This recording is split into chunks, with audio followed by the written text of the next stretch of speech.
कांग्रेस सांसद इमरान मसूद का केंद्र पर तीखा प्रहार। देश को करप्शन का अड्डा बनाया, अमेरिका को ईस्ट इंडिया कंपनी की तरह घुसा रहे। सहारनपुर लोकसभा कांग्रेस सांसद इमरान मसूद ने केंद्र सरकार पर रविवार दोपहर 2 बजे जोरदार हमला बोला। उन्होंने कहा, क्या देश की इज्जत हो रही थी जब आपने दूसरों के सामान पर अपना नाम दिखाया?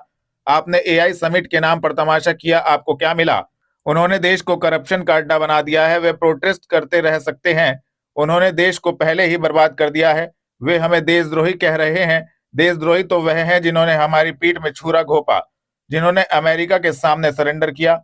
आपने सारे दरवाजे खोल दिए हैं और आपने देश को मार्केट बना दिया है। जैसे ईस्ट इंडिया कंपनी इंडिया में आई थी, वैसे ही आप अमेरिका को इंडिया में जबरदस्ती घुसाने की कोशिश कर रहे हैं। क्या बात है? मतलब आप देश का मान हो रहा था कि दूसरे के माल के ऊपर अपना नाम लिख करके आप दिखा रहे हो, जो मजाक बना रहे हो। ये देश का मान हो रहा था क्या? एआई समिट के नाम पे आपने तमाशा खड़ा कर दिया। मिला क्या आपको? राफेल की डील कर रहे हो बस। जो मलेशिया प्लेन पहले कतर ने खरीदे थे, हमसे सस्ते प्लेन 500 कुछ रुपए कतर ने खरीदे थे, 1600 में हमने खरीदे थे। अब मलेशिया खरीद रहा है हमसे सस्ते प्लेन, ये हम इससे महंगी खरीद रहे हैं। ये डिफेंस डील में कितनी बड़ी 3.5 लाख करोड़ रुपए का हो रहा है, कितना बड़ा घोटाला है। ये सब पढ़ते खुलेंगी अभी। ये सोच रहे हैं कि बंद रह जाएंगी, बंद ना कुछ भी रहने वाला है, सब खुल जाएगा बाद में। भ्रष्टाचार का अड्डा बना दिया है देश में भ्रष्टाचार चरम पर है। जिस सफाई की बात कर आए थे, भ्रष्टाचार चरम पर है। पूरा देश सिर्फ अडानी को बचाने में और अडानी को पोसने में लगा हुआ है, इसके अलावा कुछ भी नहीं है।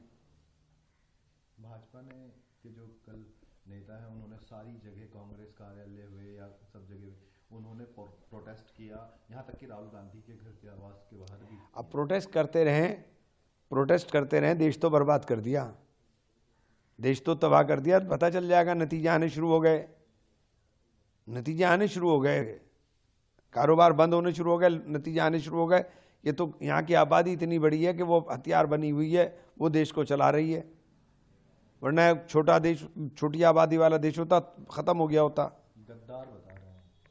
गद्दार तो ये हैं जिन्होंने पीठ में छुरा घोंप दिया। गांधी को गद्दार, कांग्रेस को गद्दार ये हैं जिन्होंने पीठ में छुरा घोंप दिया, जिन्होंने सरेंडर कर दिया अमेरिका के सामने।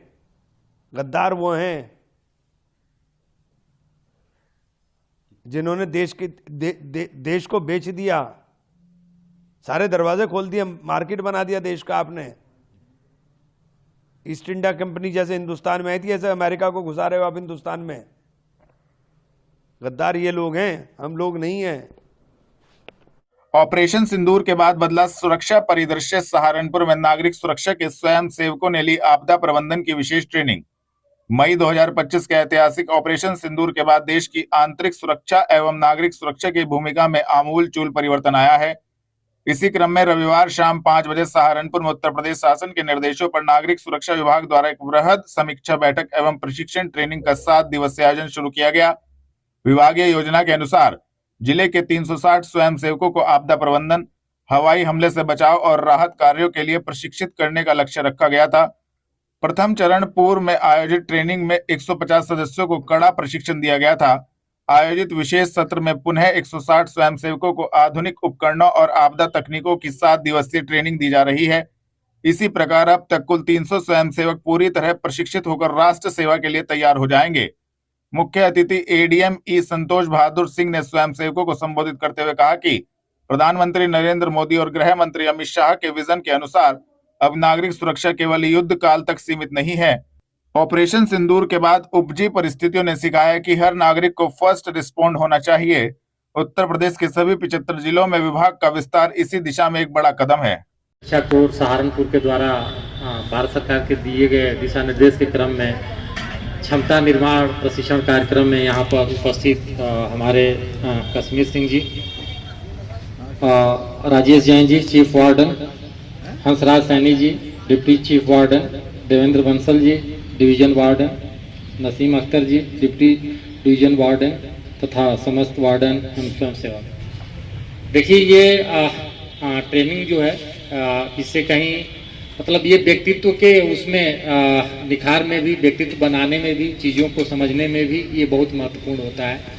तो सबसे पहले तो मेरा यही आग्रह होगा कि जो भी आप सभी लोग आए हुए हैं, इस जो 7 दिवसीय ये प्रशिक्षण चलेगा उसको बहुत ही अच्छे तरीके से एंजॉय करते हुए, ठीक है, ये जो क्षमता वर्धन का है, ये दिए गए दिशा निर्देश के क्रम में जो है आपको विभिन्न विभागों के जो आएंगे, जैसा कि हम लोग जानते हैं कि जो वर्तमान में जैसे जैसे विकास भी बढ़ रहा है वैसे वैसे आप लोग देखे होंगे कि आपदाओं का जो स्वरूप भी वो भी बदला हुआ है और आपदाएं भी फ्रिक्वेंटली कई प्रकार की आ रही हैं। ये भी जानते हैं कि आपदा मुख्य रूप से 2 प्रकार की होती है। एक तो आपदा होती है प्राकृतिक होती है, जैसे बाढ़ आना, भूस्खलन होना, ठीक है, बिजली की तड़ी से किसी की मृत्यु हो जाना, और दूसरी होती है मैन मेड होती है कि अगर गाड़ी जा रही है, एक्सीडेंट हो गया तो भी एक बड़े पैमाने पर हो जाता है, रेल दुर्घटनाएं हो जाती हैं, या कहीं पर आग लग गई, ये बहुत उस तरह की एरिया है। तो उसमें हमें बचाव के लिए क्या क्या करना होता है, कैसे कौन कौन से उसमें स्टेक होल्डर होते हैं, क्या चीज़ हम किससे परसू कर सकते हैं, उसके संदर्भ में जानकारी रखनी बहुत ही महत्वपूर्ण होती है और उन्हीं के माध्यम से हम एक दूसरे का सहयोग करते हुए उन आपदाओं से हम निपटने में सक्षम होते हैं। ये अभी यहाँ पर आपको धीरे धीरे जो होगा, अभी हमारे डिप्टी चीफ इसके हैं कंट्रोलर कश्मीर सिंह जी हैं, वो ये लोग भी आपको बताएंगे कि उसमें कौन कौन से विभागों के ये प्रशिक्षण देने वाले भी आएंगे। तो आप सभी लोगों से आग्रह है कि इसको बहुत ही अच्छे तरीके से और मन लगा करके जरूर आप करेंगे, एंजॉय भी आएगा। जनपद में प्रधान संगठन के अध्यक्ष ने उठाई आवाज। जिले में नशेखोरी की बढ़ती घटनाओं पर कहा, हर नागरिक को निभानी होगी जिम्मेदारी। जनपद में प्रधान संगठन के अध्यक्ष संजय वालिया ने रविवार दोपहर 3 बजे कहा कि यह घटनाएं शर्मसार हैं जो देखी जा रही हैं। आने वाले कल के लिए, हमारे भविष्य के लिए, हमारे देश के लिए ऐसी घटनाएं हैं जिसे सोचकर भी कपकपी आने का काम होता है। आसपास के नहीं, जिले सहारनपुर में नशे का कारोबार बढ़ता जा रहा है, जिसमें आप यह नहीं कह सकते हैं कि इसका मैं जिम्मेदार नहीं हूं। सहारनपुर का हर नेता, हर नागरिक एवं अधिकारी इस नशे का जिम्मेदार है, खाली पीने वाला इसके जिम्मेदार नहीं है। नशा करते हैं, कैसे देखते हैं पूरी घटना को? शर्मसार घटना है, हमारे आने वाले कल के लिए, हमारे भविष्य के लिए और यहाँ तक कि हमारे देश के लिए ऐसी घटना है कि जिसे सोचकर भी कपकपी आने का काम होता है। और कहीं ऐसा ही नहीं है कि रेलवे स्टेशन या आसपास के बच्चे से ग्रसित हो रहे हैं। आज मैं देश की तो बात नहीं करूंगा, लेकिन जिले सहारनपुर की बात करूंगा कि जिले सहारनपुर के अंदर नशे का जो एक कारोबार है, चाहे वो इंजेक्शन लगाने का हो, चाहे वो सूंघने का हो, चिट्टा कहते हैं उसे, अलग अलग तरीके के इतने नशे हमारे यहाँ चल रहे हैं कि जिसमें कहीं भी आप अपने आप को ये नहीं कह सकते कि मैं इसका जिम्मेदार नहीं हूं। सहारनपुर का हर नेता, हर अधिकारी, हर नागरिक इस नशे का जिम्मेदार है। सिर्फ पीने वाला जिम्मेदार नहीं है। जो बच्चे इससे ग्रसित हो रहे हैं, जो बच्चे इसका शिकार हो रहे हैं, सिर्फ वो जिम्मेदार नहीं है। जिम्मेदार हर बच्चा, गांव शहर का आम नागरिक, जिम्मेदार नागरिक, सब इसके जिम्मेदार हैं। और मैं कहना चाहता हूं इसमें कि जब तक प्रशासन इसमें ठोस कार्रवाई नहीं करेगा, आज हम क्या सोचते हैं कि फलाने का बच्चा पी रहा है, पीने तो कोई दिक्कत नहीं, वही तो उजड़ रहा है, लेकिन ये 2 दिन दूर नहीं है जब वो आग अपने घर में भी आने का काम होगी। हमें नहीं पता कि हमारा बच्चा ही बाहर पढ़ रहा है तो इस नशे के है या नहीं है।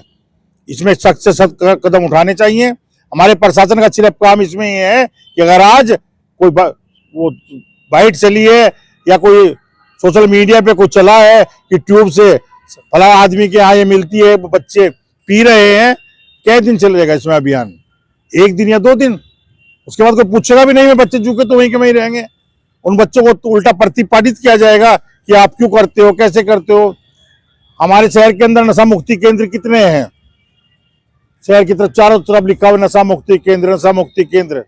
होता क्या है, सरकार से एड लेने का काम करते हैं और जो बच्चे वहां पर नशा मुक्ति के लिए जाते हैं 10-10 हजार रुपये महीना, 12-12 हजार रुपये महीना लेने का काम होता है। और अगर ये अधिकारी, ये सरकार के नुमाइंदे, जो SSP कप्तान साहब के नुमाइंदे बैठे हुए हैं, अगर ये जाकर वहां देखने का काम करे, उन बच्चों को अंदर करने के बाद मात्र चावलों में नमक गिर के और पानी घेर के दिया जाता है, ये मैंने खुद उसमें अलंकरण जाके संज्ञान लेने का काम किया। तो साथियों कहना चाहते हैं, माँ बाप बड़ी खुशी से भेजते कि नशा मुक्ति केंद्र में भेज रहे हैं, और फिर रिजल्ट आता है कि 2 महीने नशा मुक्ति केंद्र में रह के आया, नशा नहीं छूटा। तो उसका कारण क्या है कि वहां पर छुटाने का काम नहीं होता।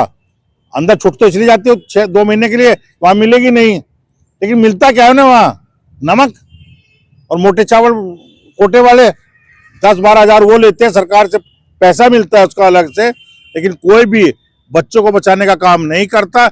हर आदमी देखता कि हमारी जेब कैसी है। आप और आपका संगठन इस मुहिम को आगे में कितना बढ़ा सकते हैं? अभी विचार किया, आज हमारे नकुड़ से भी हमारे प्रधान जी और दूसरे संगठन के ब्लॉक अध्यक्ष हमारे बीच में हैं, उनसे भी बातचीत की और प्रधानों से भी की। हम 15 दिन अगले गांव दर गांव जाकर यह अभियान करने का काम करेंगे कि लोग जागरूक हो, क्योंकि इसमें सबसे ज्यादा जरूरी है जागरूकता। जब तक हम जागरूक नहीं होंगे, अगर दूसरे का बच्चा कर रहा है हम उस पर लगाम लगाने का काम नहीं करेंगे, अपने गांव में हम खुद आगे बढ़कर नशे को दूर करने का काम नहीं करेंगे, तो मैं नहीं मानता कि आने वाला कल, आने वाला भविष्य नशे में होगा और अंधकार में होगा। जनमंच परिसर में मेगा वृहद विधिक सहायता एवं सेवा शिविर का भव्य आयोजन, लगाए गए स्टॉल। प्राधिकरण लखनऊ के निर्देशानुसार जिला विधिक सेवा प्राधिकरण के अध्यक्ष एवं जनपद न्यायाधीश सत्येंद्र कुमार के नेतृत्व में जनमंच सभागार, नगर निगम रोड, सहारनपुर में मेगा वृहद विधिक सहायता एवं सेवा शिविर रविवार शाम 6 बजे तक आयोजित हुआ। मुख्य अतिथि न्यायाधीश सत्येंद्र कुमार, जिलाधिकारी मनीष बंसल, एसएसपी अभिनंदन सिंह, नगरायुक्त शिपुगिरी, स्थायी लोक अदालत चेयरमैन मनोज कुमार सिंह, अपर जिला जज अभय कृष्ण तिवारी एवं बार एसोसिएशन अध्यक्ष राहुल त्यागी ने मां सरस्वती की प्रतिमा पर दीप प्रज्वलित कर शुभारंभ किया। संचालन राकेश शर्मा ने किया। विभागों जैसे आजीविका मिशन, स्वास्थ्य, वन, दिव्यांग, पशुपालन, बिजली, कृषि, शिक्षा आदि ने स्टॉल लगाकर कल्याणकारी योजनाओं के पैम्पलेट एवं लाभ वितरित किए। दिव्यांग बालिका विद्यालय एवं बचपन डे केयर के बच्चों ने सांस्कृतिक कार्यक्रम प्रस्तुत किए। अपर जिला जज शाश्वत पांडे, जिला प्रोबेशन अधिकारी अभिषेक पांडे आदि ने योजनाओं पर संबोधन किया। प्रातः 9 बजे से लोग रजिस्ट्रेशन कर लाभ लेने पहुंचे। अतिथियों ने बच्चों को शील्ड, प्रमाण पत्र एवं लाभार्थियों को प्रमाण पत्र दिए।